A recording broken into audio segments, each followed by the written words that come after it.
વિગતવાર સમાચાર જોઈએ। હવામાન નિષ્ણાંત અંબાલાલ પટેલે કરી છે મોટી આગાહી। રાજ્યમાં ફરી એકવાર વરસાદી માહોલ જામશે। દેશમાં વધુ 5 હવામાન સિસ્ટમ સક્રિય થઈ છે।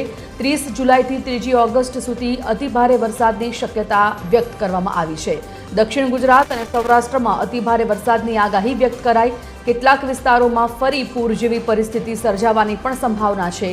5 થી 14 ઓગસ્ટ દરમિયાન દક્ષિણ ગુજરાતમાં મેઘરાજાનો બીજો રાઉન્ડ શરૂ થશે।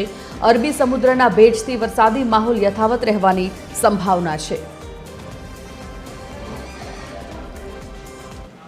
દેશના ભાગમાં 4 થી 5 સિસ્ટમો સક્રિય થતા ગુજરાતના ભાગોમાં પણ સારો વરસાદ થવાની શક્યતા રહેશે।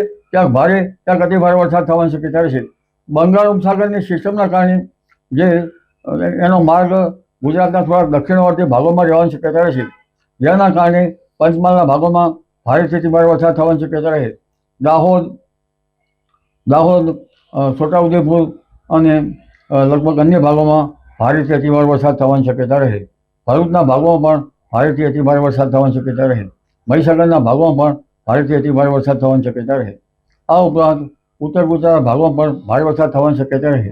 કચ્છના ભાગોમાં પણ વરસાદી ઝાપટા પડવાની શક્યતા રહે। સાબરકાંઠા અરવલ્લીના ભાગોમાં પણ ભારે વરસાદ થવાની શક્યતા રહે।